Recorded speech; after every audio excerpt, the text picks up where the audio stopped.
Freiheit gesetzt und zugleich eben dadurch in die höchste Verbindlichkeit.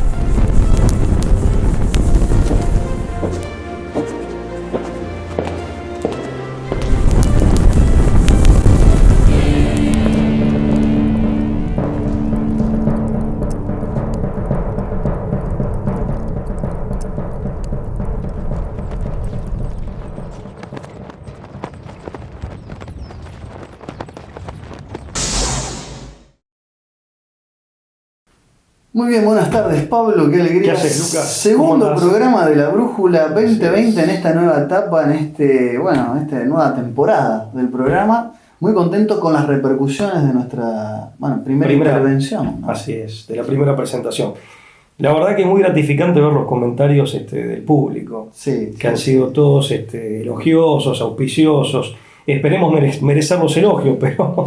Y además la paciencia en la espera, gente que realmente esperaba desde nuestra última aparición allá por el año 2017 el retorno de la brújula, y efectivamente lo hizo con un estoicismo, una paciencia estoica, esperar el retorno de la brújula. A mí eso me llenó de alegría, ¿no? El cariño de la gente. Eso también particularmente gratificante, totalmente de acuerdo con vos.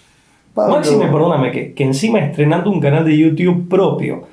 Bueno, con lo cual mucha gente nos tuvo que salir a buscar para ver por dónde todavía estamos perdidos para gran parte de los seguidores. Todavía estamos ahí escondidos en algún lugar recóndito de la web, así que les pedimos viralizar mucho el programa a nuestros seguidores para que también se viralice por ende nuestro canal, pidiendo la suscripción correspondiente. Claro, correcto, eso sería de gran ayuda.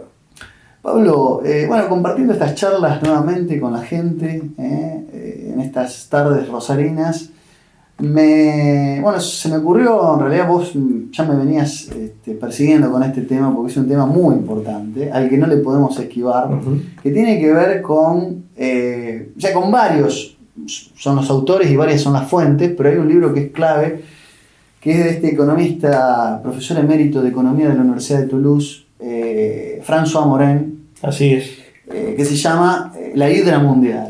El oligopolio bancario, ¿no? Exactamente, tiene un subtítulo, es el oligopolio bancario, que es un poco como una economía especulativa del alto poder financiero se ha constituido y se ha erigido en una hidra mundial, es decir, como el monstruo mitológico, que además en la mitología se les cortaba una cabeza y se le multiplicaban. Entonces, esta cosa tentacular, ¿no? que supone la hidra, creo que una metáfora difícilmente superable, ¿no? Pues es que el público esto no lo debe saber. En su momento, creo que en la primera etapa de la brújula, alguna vez lo aclaramos, nosotros nunca preparamos el programa, al menos no en forma conjunta. No. O sea, cada uno prepara, nos ponemos de acuerdo en el tema, bueno, y cada uno prepara intercambiamos. Sí, pero cada uno prepara por su lado, ¿no?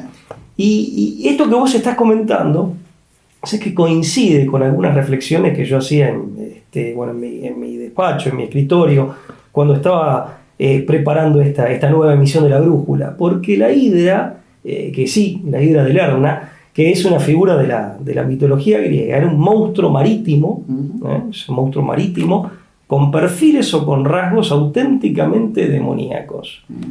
Policéfala, es decir, con muchas cabezas, y cuando le cortaban una de esas cabezas, crecían dos. Y por eso Hércules, en uno de sus 12 trabajos, creo que era el segundo... Recuerdo haber estado en el Museo del Louvre, en París, frente a esa monumental pieza del Hércules, estrangulando a la... Pero lo tiene que hacer con la ayuda de su sobrino. O sea, como se trataba de un monstruo, insisto, con rasgos desde otra perspectiva, más teológica, si se quiere, con rasgos auténticamente demoníacos, necesitó de la ayuda de Iolao, de su sobrino, para poder exterminarla, para poder matarla. Y es interesante porque tenía una multiplicidad de cabezas, según las versiones eran 10.000, 6, 8, 12, o sea, eso varía mucho según las versiones de la mitología. Y además custodiaba una de las puertas al inframundo.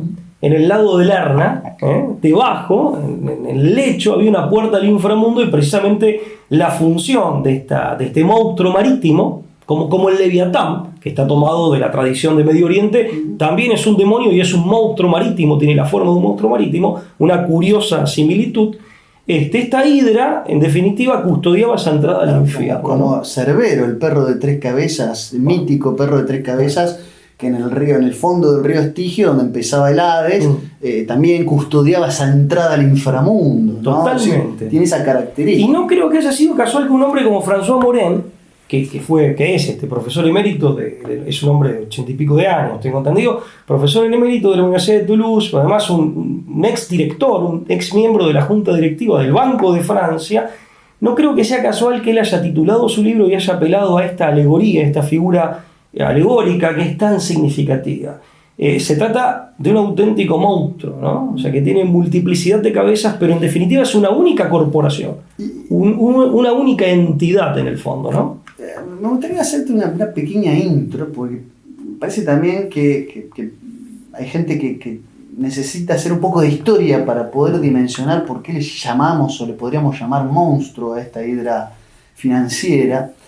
El 15 de septiembre del año 2008, nos acordamos nosotros de aquellas épocas, el banco de inversión Lehman Brothers se declara en bancarrota. Estamos hablando del cuarto banco de inversión de Estados Unidos, un banco con 158 años de historia. Para ese entonces, al momento de la quiebra, tenía 158 años de existencia. Quiere decir que había sobrevivido a la crisis del 29-33. No es menor este dato. Y Lehman Brothers quiebra. Los matutinos, digamos, de neoyorquinos mostraban las calles de Wall Street con hombres trajeados con las cajas llenas de pertenencias despedidos recientemente. Eso era algo que tapizaba o por lo menos decoraba a los matutinos de aquel día. Y el 15 de septiembre del 2008 se genera esta situación en la que la primera gran burbuja financiera producto de la especulación explotaba, ¿no? Otra buena metáfora es la de la burbuja, porque viste que la burbuja no tiene fugas, no tiene drenajes, se infla y explota. Es decir, no tiene otro destino la burbuja, se infla hasta explotar. Perdóname, paréntesis, estamos en una época muy paradojal, porque las realidades económicas, los propios economistas las explican con alegorías de cierta ambigüedad. Sí, tal cual. Y tenemos que ser, obviamente estoy hablando en general, ¿no? Muchas veces hombres que no provenimos de las ciencias económicas, como es el caso de estos humildes servidores, los que tenemos que tratar de desentrañar o de salir a buscar a otros economistas para ver cómo desentrañamos el verdadero significado de esas metáforas. Bueno, ¿no? pero ¿por qué me detengo en el 2008? Porque la crisis del 2008, que fue tapada a pedido de grandes miembros de esta élite financiera, fue tapada en los medios de comunicación, que tiene también su trasfondo, porque en el año 2002, después de lo que había pasado con el 11S, George Bush pide bajar las tasas de interés, la Reserva Federal del 6% las baja al 1%, para liberar créditos hipotecarios. ¿Te acordás? Las hipotecas subprime, las hipotecas basura, que fue toda una cosa muy ficticia, porque decía que la vivienda propia era parte del sueño americano. Entonces, Alan Greenspan, ¿te suena? Que fue claro, entre 1987 y el año 2006 precisamente presidente de la FED, del Banco de la Reserva Federal de los Estados Unidos, libera una serie de créditos hipotecarios sobre la base de, una forzada baja de las tasas de interés, que en el año 2003 ya vuelven a subir al 3% y en el año 2005 al 5,5%, o sea que en poco tiempo vuelven casi al 6%. Y en el medio, toda esta venta, todo este despilfarro de hipotecas generó una gran cantidad de activos tóxicos de estos bancos de inversión, paquetes de opciones de compra de activos tóxicos que desencadenaron lo que fue una cesación generalizada de esas hipotecas y el desmoronamiento de la Lehman Brothers. ¿Qué es un activo tóxico? Hay un libro muy interesante que lo descubrí a través de un artículo de Contrainfo que habla a su vez del libro de Morén. ¿Qué es un activo tóxico? Bueno, lo ilustra, más que explicarlo, lo grafica. Y dice, yo tengo una vaca y con la vaca puedo hacer algunas cosas. Puedo matarla y consumirla, puedo venderla, puedo explotarla, extraer la leche y vender la leche. Hasta ahí dice, hasta esos márgenes hay capitalismo real, dice. Es un libro de dos académicos muy recomendable que se llama La Gran Mutación. El capitalismo real del siglo XXI, de dos académicos de la UNAM, de México. Ugarteche y Martínez Ávila. Muy buena parte, muy explicado, muy sencillo, muy gradual la forma de desarrollar la información de modo tal de que se hace lectura sencilla, un libro no muy largo, y explica muy bien esto del activo tóxico que es, porque esto es lo que desencadenó, la codicia fue lo que desencadenó semejante burbuja financiera. Y dice, entonces yo tengo la vaca, ese es el capitalismo real, pero un día se me ocurre decirte, bueno, vos que me comprás siempre, te voy a vender leche futuro. Es decir, yo te vendo la leche por los próximos, es decir, la leche que todavía la vaca no produjo, que todavía no tengo, pero yo te la vengo, hacemos un contrato donde los dos fijamos un precio de acá al año que viene. Y entonces yo especulo que con ese dinero que vos me das por adelantado armo un fondo de inversión. Esta es la palabra clave, especulación. Claro, y vos decís, bueno, yo fijo un precio que sé que va a estar por debajo de los niveles inflacionarios o los costos de la producción de leche del año que viene, entonces vos también salís ganando. Ahora, vos me das ese dinero todo por adelantado, entonces yo digo, bueno, yo ahora puedo comprar otra vaca, la vaca del campo del vecino. Pero no compro la vaca del campo del vecino. En realidad, armo un fideicomiso con ese dinero, vienen otros inversores al mismo tiempo y compramos las terneras futuras del banco que todavía no existen, pero con lo que me salen 3 terneras futuras es el mismo valor que el de la vaca real. Entonces me conviene tener 3 terneras, entonces tengo también para producir leche por mucho tiempo más.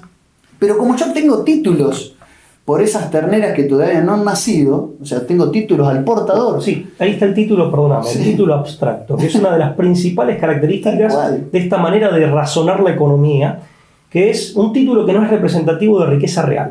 Bueno, por eso ahora se habla en contraposición de economía real. Como tengo ese título que me da derecho al usufructo de las terneras que no nacieron, no existen.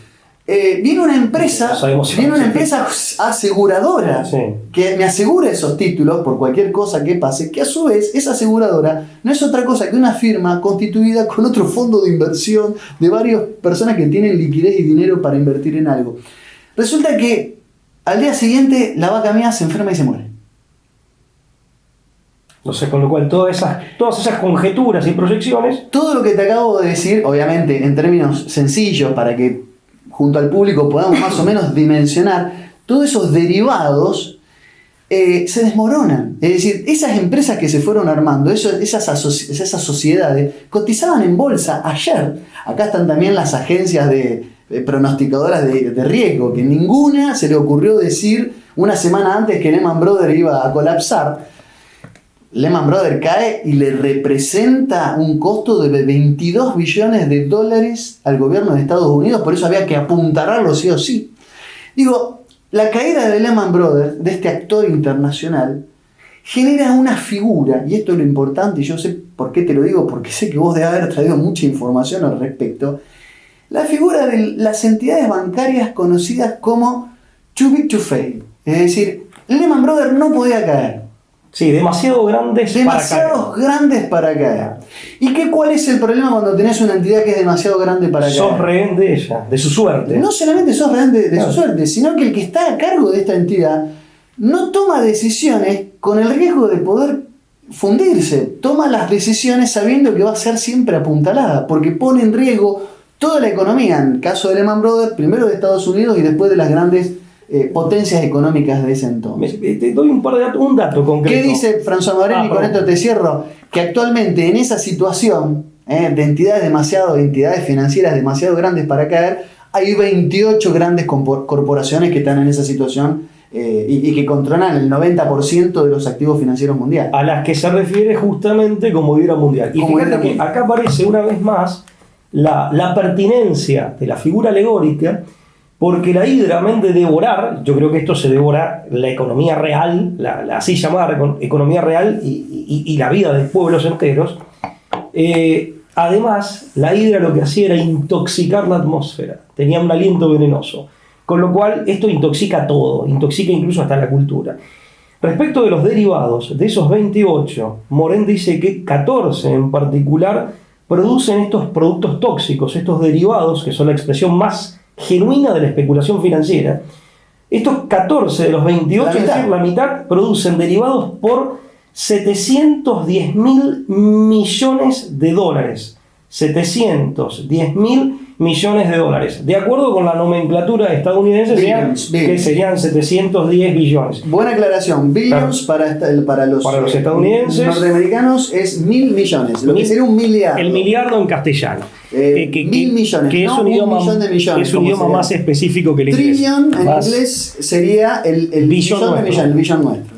Y esto equivale, fíjate qué locura. Y acá hablamos no de la totalidad de los activos financieros, sino que hablamos solamente de los derivados producidos, o sea, de los activos tóxicos, producidos solamente por 14 de los 28. Estos 710.000 millones de dólares equivalen a 10 veces el PBI mundial. Obviamente estoy hablando en términos de anualidad. Equivalen a 10 veces lo que produce el mundo entero, la economía real del mundo entero en un año.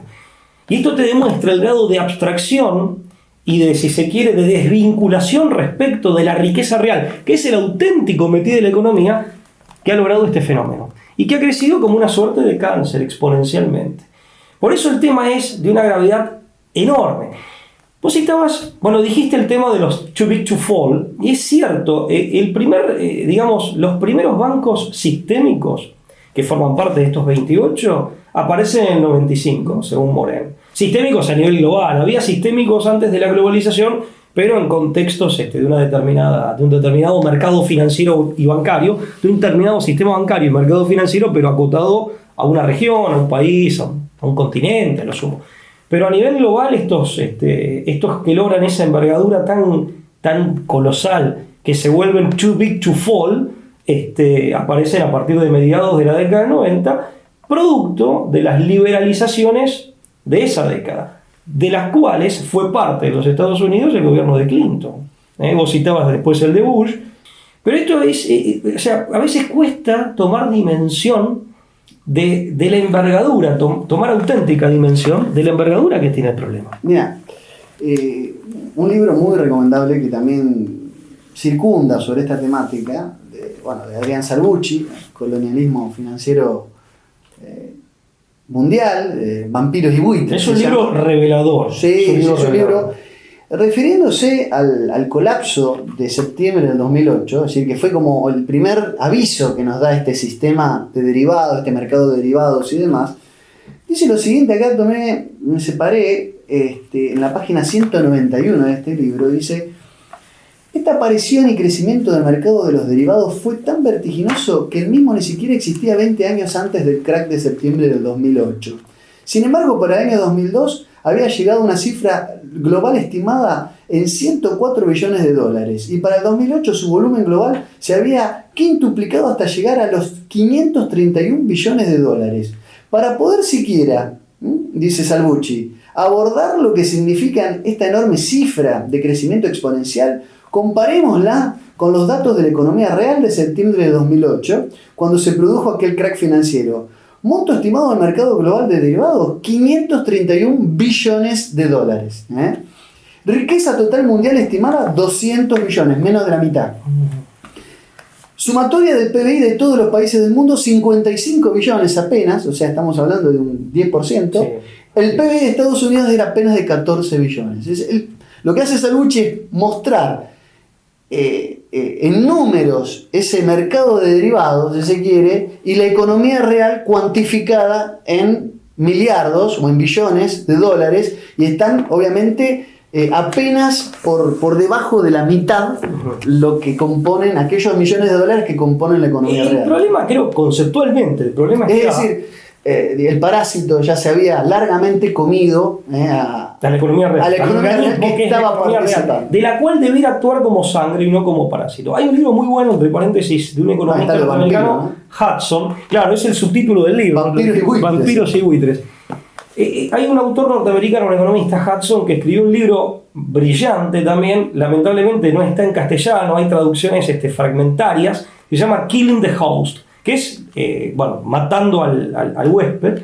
El huésped sería la economía real, la economía en su sentido orgánico, la economía auténtica, y es, de hecho, la definición del comportamiento de un parásito, ¿no? Que mata a su propio huésped. Ahora, vos sabés que el tema, digamos, tiene mucha gravedad y lamentablemente tiene poco impacto en los medios, incluso con noticias puntuales, o mejor dicho, con episodios puntuales que tienen el valor de noticia y debieran de ser dados a conocer y que sin embargo no pasa. Acá en Argentina prácticamente no trascendió que en enero del 2009, o sea, al poco tiempo de ocurrir esa crisis financiera a la que hace referencia, en C-SPAN, en la cadena C-SPAN, en una entrevista televisiva, el representante Paul Kanhorsky, de Pensilvania, esto lo informa Mark Glenn, que es un tipo que tiene una muy buena página web, muy interesante, y que tipo dice concretamente que en 2 horas fue una corrida bancaria electrónica lo que provoca la crisis, en realidad no es lo que la provoca, sino lo que la dispara, digamos. La desencadena. O sea, la desencadena, efectivamente. Fue una corrida bancaria electrónica que en 2 horas generó una sangría de dinero de 550.000 millones, de 550.000 millones de dólares, solamente en 2 horas. Y según las estimaciones de Kanhorsky, de los expertos que lo asesoraron, en 5 horas esto se llevaba puesta a la economía estadounidense en su conjunto, de cuyo tamaño y de cuyo vigor no es necesario aclarar nada, y en 24 horas hacía colapsar la economía mundial. Ahora, en esa entrevista televisiva, insisto, en C-SPAN, Kanhorsky dice, literalmente, alguien nos tiró en el medio del océano. Pero no especifica quién es ese alguien y además no sigue la vieja pauta de investigación, detectivesca, por así decir, del follow the money. Porque si son operaciones electrónicas, se puede seguir el trayecto de las mismas. Y eso no se hizo y nunca más se investigó al respecto. Sí, ahí aparecen los misteriosos sabotajes a la información, a la seguridad informática. Y esos silenciamientos también mediáticos.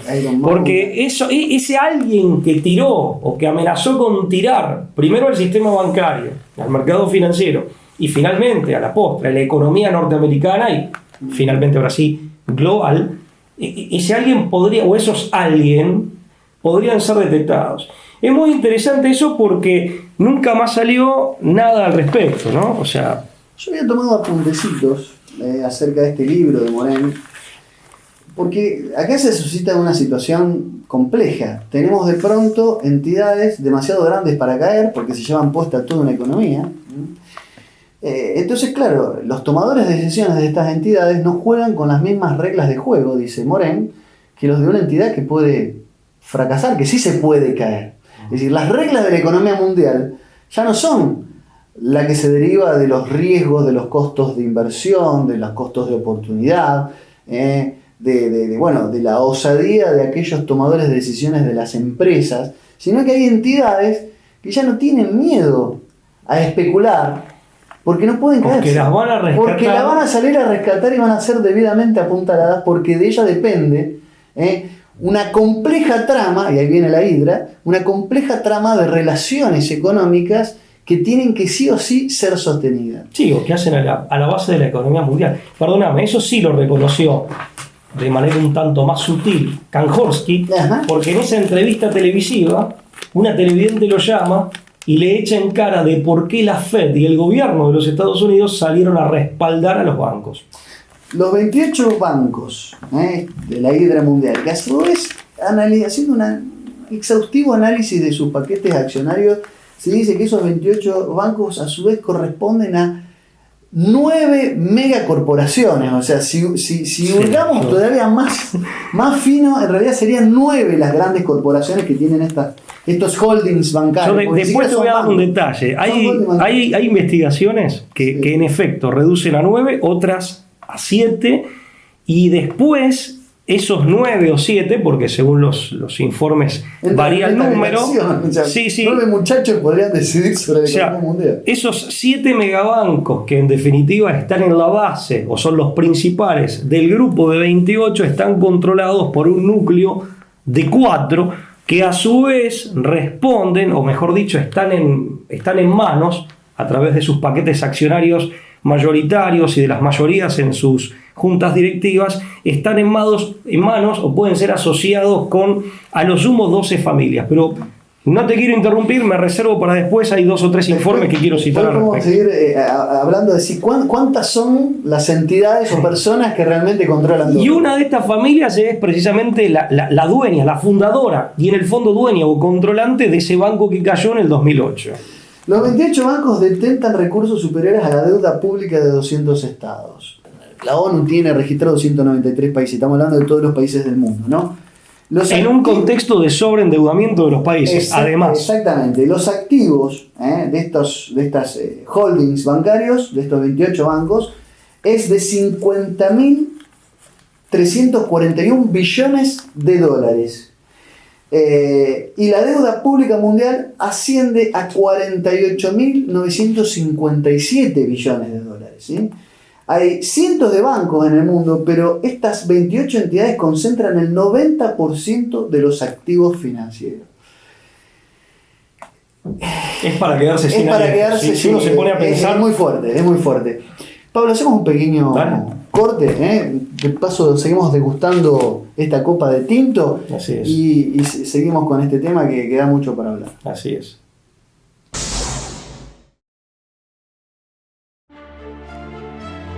In Freiheit gesetzt und zugleich eben dadurch in die höchste Verbindlichkeit.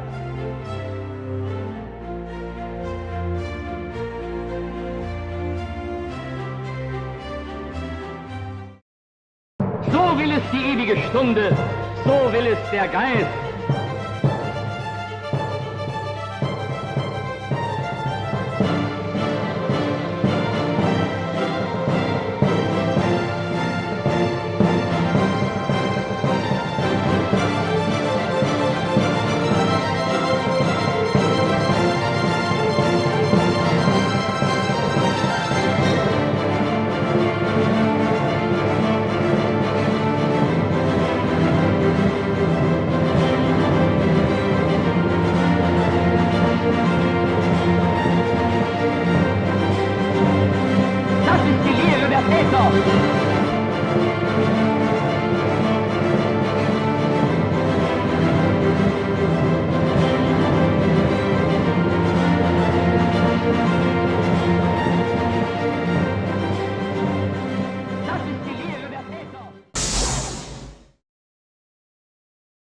Y bueno, Pablo, seguimos con esta segunda parte de este espacio que son charlas de café con un título, La Brújula, ¿no? Que compartimos conversaciones, intercambiamos material, cosas que nos inquietan y pretendemos o creemos, tenemos la osadía de creer, con la pretensión de saber qué le interesa a la gente, pero bueno, planteamos temas y eso es lo importante y los compartimos.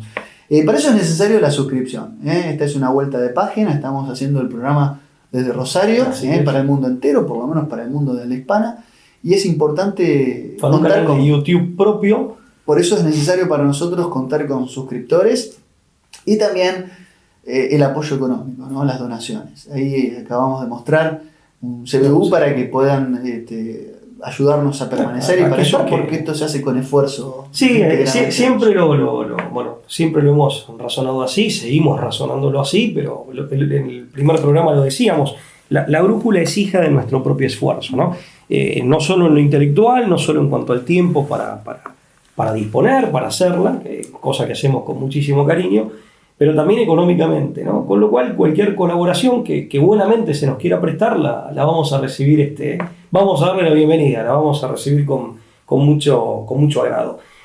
Y como bien decís vos, con estos temas o intentando plantear con alguna solvencia o con una mínima solvencia, mínimamente satisfactoria, dentro de lo que nuestras modestas capacidades permiten, planteando temas que son de máximo interés y que desafortunadamente no tienen en los grandes medios el espacio con el que debieran contar y que merecen tener, ¿no? Sobre este punto particular de los 28 holding bank companies o 28 bancos o entidades bancarias que componen esa hidra, según Morén, que controlan el 90% de los activos financieros a nivel mundial, hay dos datos que dice Morén muy importantes que no quería dejar de mencionar. Uno tiene que ver con el mercado cambiario y otra con el tema de la emisión de la moneda. Es decir, 6.000 millones de dólares diarios se cambian, y Morén da un dato realmente desopilante para que lo agarre así medio como desprevenido, que es que en el año 2012 se descubrió que son 5 los bancos. Así es. De esos 28 hay 5 bancos que controlaban para los años 2012, dato que ya puede incluso haberse concentrado y reducido más, controlaban el 51% del mercado cambiario. A nivel mundial, ¿no? Estamos hablando a nivel mundial. Sí, ese mercado que, como bien decías vos, mueve 6.000 millones de dólares por día. Por día. O sea, es una cosa gigantesca. Y el otro dato que me llamó la atención, ¿no? Que a uno lo deja estupefacto, catatónico, es el tema de la emisión de la moneda, Pablo. El 90% de la emisión de la moneda, de la creación de moneda, está en manos de bancos privados. Y apenas un 10%, dice Morén, de bancos centrales. O sea, que tienen control del Estado. Ni hablar, y esto es un dato que también ratifica el libro de estos dos autores mexicanos, Ugarteche y Martínez Ávila, La Gran Mutación, el proceso también de privatización del poder en el ámbito de los gobiernos, que desde la década del 70, dicen, hasta la actualidad, el lobby de estos mismos bancos lograron poner en la jefatura presidiendo el Tesoro de los Estados Unidos a un banquero, o sea, el primero que fue miembro de estos bancos, que además invierten en campañas políticas. De hecho, hay un ranking, ese libro da un ranking de los aportes de campaña y te muestran cuántos años consecutivos, en cuántas campañas Goldman Sachs en Estados Unidos, Estados Unidos lideró el aporte a las campañas financieras de los que después fueron presidentes. Cómo estos grandes banqueros, haciendo lobby, fueron privatizando las esferas del poder público en Estados Unidos para que el secretario del Tesoro o el responsable de la tesorería en materia de finanzas, sería el ministro de Finanzas de Estados Unidos, sea puesto por ellos. Es decir, flexibilizando. Un nombre propio. Exactamente, flexibilizando las políticas financieras y liberando estas especulaciones de los bancos sin el control de los estados, un verdadero control, una verdadera auditoría de los bancos para evitar estas burbujas que después hacen colapsar toda la economía. Sí, sería un poco eso de poner el zorro, esa contradicción. Cuidar el gallinero. Efectivamente, de poner el zorro a cuidar el gallinero. Vos sabés que Morén dice bien, resumiendo, que los orígenes de la hidra, de este conglomerado de 28 bancos, que insisto, son 28 bancos, o sea, no solo son muy poquititos, sino que además están interconectados, o sea, no es que llevan una existencia aislada. Y el origen son básicamente dos tendencias o dos movimientos liberalizadores. Por eso oligopolio, porque coluden. Claro, eso es totalmente importante. No es solo que son pocos. Son 28 entidades asociadas. Efectivamente. Oligopólicas que coluden para sacar beneficios comunes. No, de hecho, Morén llega a decir que actúan como una banda. Como una banda, digamos, identificándolos con una organización criminal. Bueno, y él decía que el origen de esta hidra concretamente son dos etapas de liberalización, o si se quiere, de desregulación estatal, en donde lo que se vio es una auténtica defección de la función política que los estados, en beneficio del bien común, debieran cumplir. La de los 70 en el mercado cambiario y el mercado de las tasas de interés, la liberalización del mercado cambiario y de las tasas de interés, y en los 90 con la completa desregulación del mercado de capitales y de los flujos de capital. Morén dice que a partir de ahí fue que esta hidra logró, si bien eran bancos ya muy poderosos, logró constituirse en este oligopolio que el propio Morén describe, y en esto quiero aportar un poco de precisión, describe como conglomerado de 28 bancos coordinados entre sí, es decir, interconectados, como decíamos recién, que manejan el mercado cambiario, manejan las tasas de interés, crean los productos tóxicos por los cuales terminan pagando los estados, es decir, o sea, los contribuyentes, influyen en las políticas económicas, modelan las democracias a su antojo, dice Morén, y en definitiva mantienen de rehenes a el grueso de los pueblos del orbe. Esta hidra, considerada en su conjunto, esto también lo señala Morén, concentra el 90% de los activos financieros del planeta entero. Con lo cual hay un fenómeno de hiperconcentración y además en un contexto en donde las finanzas no solo se han divorciado de la economía real, ya no se encuentran al servicio de la misma, sino que además han logrado subordinar a sus propios intereses a esa economía real, que es la auténticamente productiva y la que realmente genera riqueza. Vos hacías una referencia a la emisión monetaria. Sabés que esto Morén también lo señala y dice, bueno, el 90% de la emisión de dinero en el mundo, de la emisión monetaria en el mundo, depende del sistema bancario que a grandes rasgos está privatizado, o sea, digamos, a grandes trazos. Perdóname que te haga dato ratificado, corregime si me equivoco, por el analista argentino Héctor Juliano. Claro. De todas formas, hay que añadir algo más a esto, porque Morén se fija en ese aspecto del problema, en lo que tiene que ver, en lo tocante a la emisión de moneda, a la emisión de dinero. Pero hay que agregar también de que en gran medida los bancos centrales del mundo o están más o menos solapadamente privatizados, sea porque son agencias independientes, como le dicen al sistema de la Reserva Federal de los Estados Unidos, como le dice Alan Greenspan, la definición agencia independiente, y es un modelo, digamos, desde el punto de vista de la formalidad jurídica, muy especial, un modelo sui generis, ¿no? Mixto, digamos, privado-público, pero que en la práctica es más privado que público, que es el modelo que en su momento, por eso nosotros nos hemos detenido en el primer programa sobre el tema, hicimos la mención cuando hablábamos de Guillermo de Orange, es el modelo del Banco de Inglaterra, claro, en 1693, que es el primer modelo de banco central privatizado del mundo, ¿no? Y además, en algunos casos solapadamente privatizado por lo que decías vos, porque si bien formalmente forman parte del organigrama del Estado, de la estructura institucional del Estado, están capitalizados o son deudores y están manejados por agentes de la banca privada.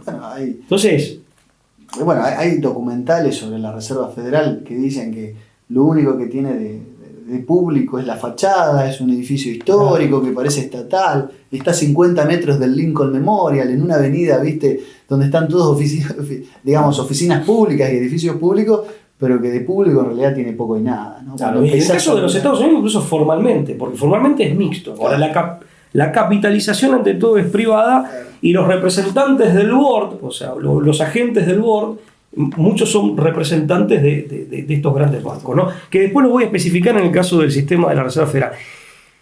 Para profundizar un poco más en este tema y después pasar a otro aspecto del problema, en el año 66, un autor que hemos citado en numerosas ocasiones, Carroll Quigley, que fue el mentor de Bill Clinton, entre muchas otras cosas. Tragedy and Hope. Efectivamente, en el libro Tragedia y Esperanza, dice literalmente: el poder, y voy a citar textualmente, el poder del capitalismo financiero tiene un objetivo trascendental: crear un sistema de control financiero mundial en manos privadas, capaz de dominar el sistema político de cada país y la economía del mundo como un todo. ¿Y esto cómo se hace? O cómo viene haciéndose, según explicaba tempranamente en el año 66 el revelador libro de Quigley, concretamente a través de los bancos centrales, de la interconexión mediante acuerdos secretos o al menos discretos de estos bancos centrales, mediante la privatización lisa y llana, descarada por así decir, de algunos de ellos, y la coordinación del sistema con el Banco de Pagos de Basilea. Pero fíjate que ya a través de los bancos centrales se hablaba de una suerte de control político y económico a través de esos bancos centrales. Me gustaría darte un dato, ya que estás hablando de la concentración de los bancos. La gran mutación habla de un proceso que tiene como dos partes o dos etapas. Dice: el cambio de la estructura bancaria de los años 80, te leo un parrafito, llevó a la creciente concentración de la actividad. Entre 1960, me llamó la atención, vos hablaste del año 1966. Que es cuando Macmillan publica el libro de Quigley. Entre 1960 y el año 2005, por ejemplo, el número de bancos en Estados Unidos se redujo de 13.000 a 6.500. O sea, se achicó a la mitad. Pero no es que había menos bancos.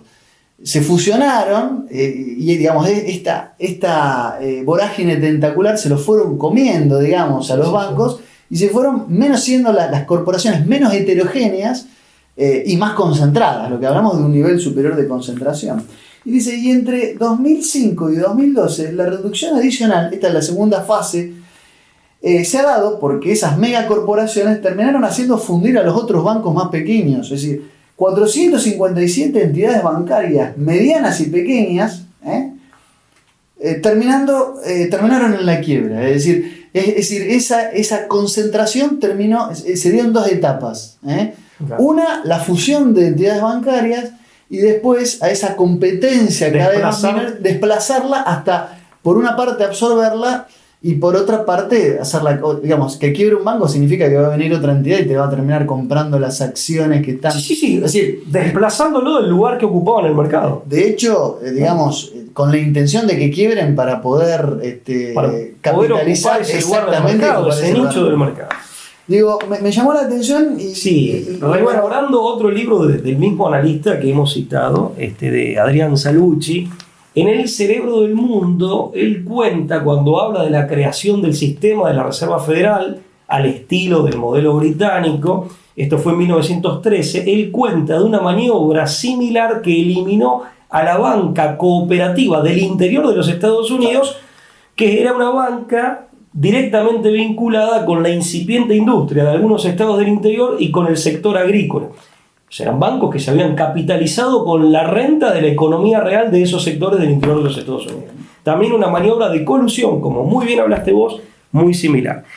Ahora, viste que en el fondo no hay novedades. No hay nada más. Claro. Un dato más. En esa concentración también hay una gran asimetría.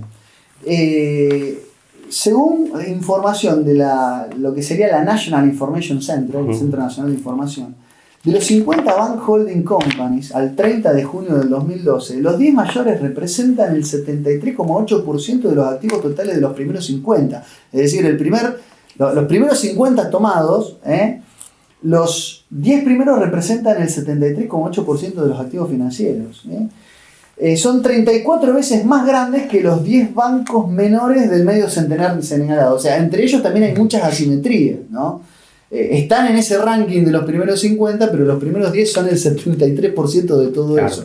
Eso también hay que mencionar. Hay un núcleo duro. Hay un núcleo duro. De concentración. Entonces, en otras palabras, hay 10 bancos que en realidad constituyen el complejo financiero bancario y deciden y definen su modo de operación.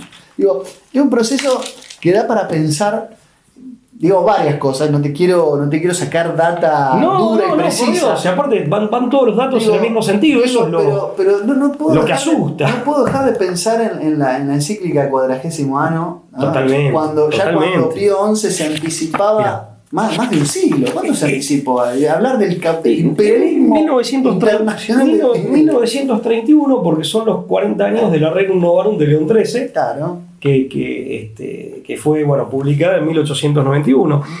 Él hablaba del imperialismo internacional del dinero. Y me viene bien que lo ponga sobre el tapete, porque de hecho mis apuntes para preparar este programa, y acá mi proverbial cuadernito da testimonio de ello, lo arranqué con eso. Efectivamente, en el punto 109 ahí define esto como un nuevo tipo de imperialismo. Es una nueva categoría del poder. Habla del imperialismo internacional del dinero. Y creo que esta hidra de la que mucho tiempo después habla Morem y denuncia y describe Morem es una expresión cabal de ese imperialismo internacional del dinero que Pío XI supo ver con tanta clarividencia y con tanta antelación. Él hablaba de que este imperialismo es el emergente de una descomunal, acá cito textual, de una descomunal y tiránica potencia económica que está en manos de unos pocos, o sea, también oligopólica, que no solo acumulan riquezas, sino que además tienen en sus manos el dinero y dominan sobre él. Incluso Pío XI tiene la claridad conceptual y la agudeza en su observación de la realidad financiera para aclarar que muchas veces, en algunos casos, ese dinero es propio.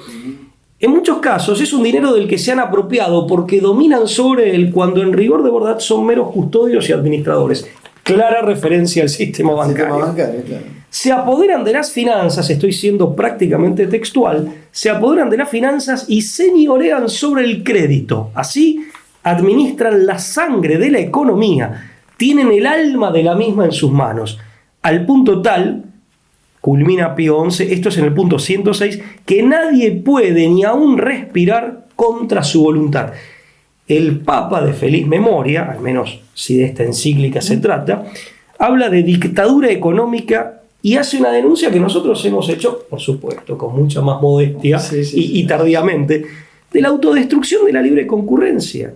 Ese espíritu individualista, a ese factor puntualmente, Pío XI le atribuye la culpa, ha logrado la autodestrucción de lo que constituye el punto basal del liberalismo, que es la libre concurrencia. En el fondo es un egoísmo que eso está en el punto 109. Redunda en la autodestrucción.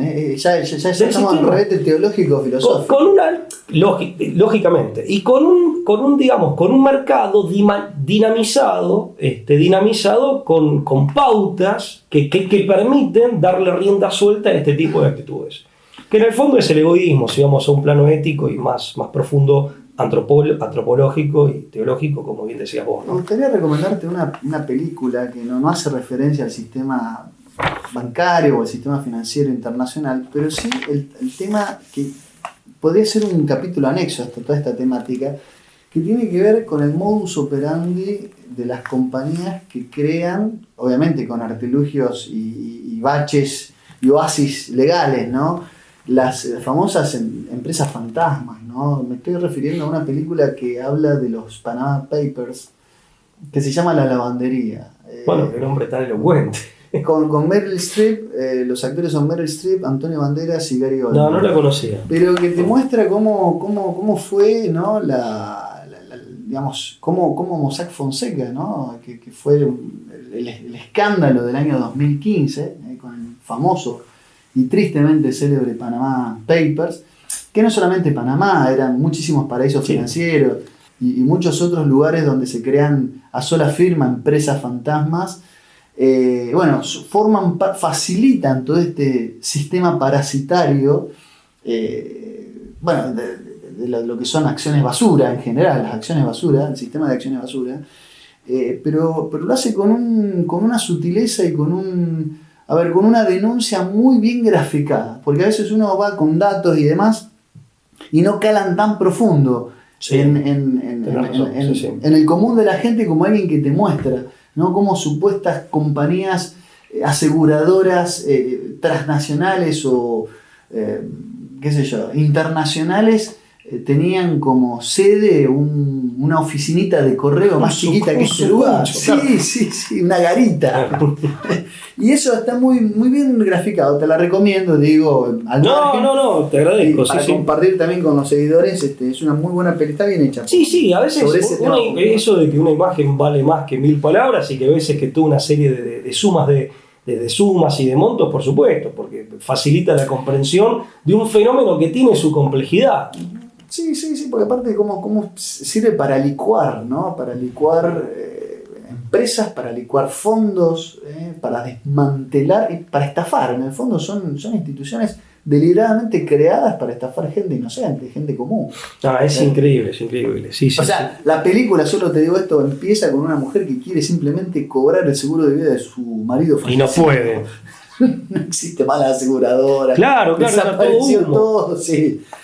Todo humo. Y se evapora como humo. Ella inicia una investigación y se encuentra con lo que narra la película. Por eso te digo, es muy recomendable, ¿no? Pero no es para gente sensible, ¿no? ¿Sí? ¿Tiene partes que son duras? No, la trama es tan dura que te digo, ver sangre en una película de vampiros o de zombies no es tan impactante como ver la cruda realidad que te muestra esta película. A eso me refiero. Bueno, es una buena referencia. Sí.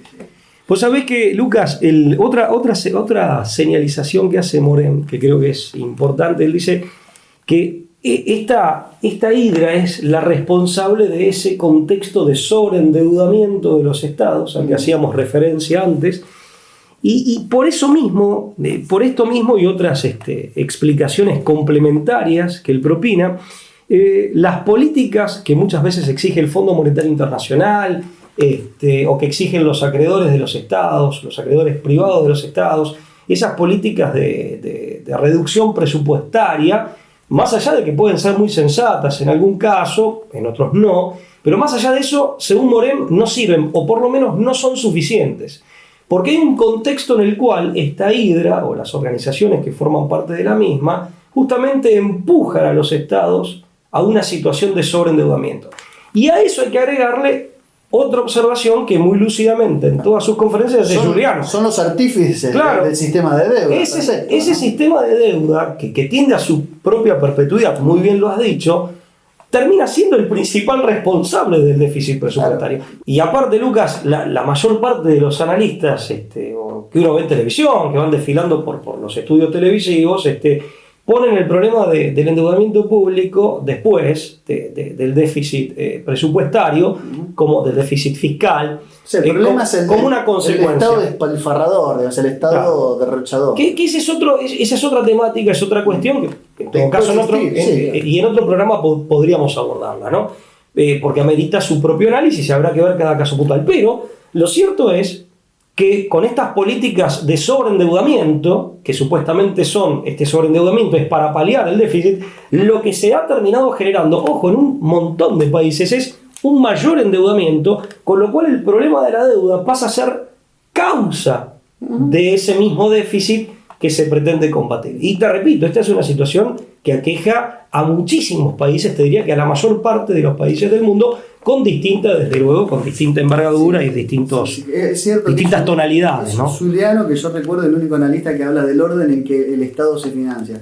Recaudación tributaria, emisión de moneda y endeudamiento público, pero con un determinado orden. Hoy lo que se hace es recaudar para poder pagar la deuda, o sea, intereses de deuda, ni siquiera estamos hablando de capital, ¿no? Pero digo, es para otro tema, me parece sumamente interesante, hay mucho para decir. Nos queda poco tiempo. Lucas, ¿me permitís que al menos quiero hacer una mención de un informe de una periodista rusa, Lisa Karpova, de Pravda. Según ella, la hidra de 28 bancos está controlada tiene un núcleo duro constituido por 7 megabancos de Wall Street, que además controlan a las principales corporaciones globales. Estos 7 son Bank of America, JP Morgan, Citigroup, Banamex, Wells Fargo, Goldman Sachs, Bank of New York Mellon y Morgan Stanley. A su vez, estos 7 megabancos que conforman ese núcleo duro de los 28 están controlados, según Karpova, por un núcleo de 4 grandes, The Big Four, que son BlackRock, State Street Corporation, FMR, es decir, Fidelity, y The Vanguard Group. ¿Y esos 4 grandes a quién pertenecen? Bueno, ¿hay personas físicas? Sigo con Karpova. Ella dice que aquí la información en este nivel de profundidad se vuelve elusiva, pero dice que las siguientes familias son las poseedoras del grueso de los paquetes accionarios y las que ocupan los principales cargos directivos dentro de esas 4. Moses Safe, Lazard, Barbour, Goldman Sachs, Rockefeller, Loeb, Cummings, Lehman y Rothschild. Eso dice Lisa Karpova de Pravda. Agrego que Ron Paul, ex representante del Congreso de los Estados Unidos, dice algo similar, y hay un informe de Russia Today del año 2015 que va en el mismo sentido, pero que por falta de tiempo ya hoy no lo vamos a poder ver, lo compartiremos en otra emisión de La Brújula. Pablo, nos vemos la próxima. Que te vaya bien.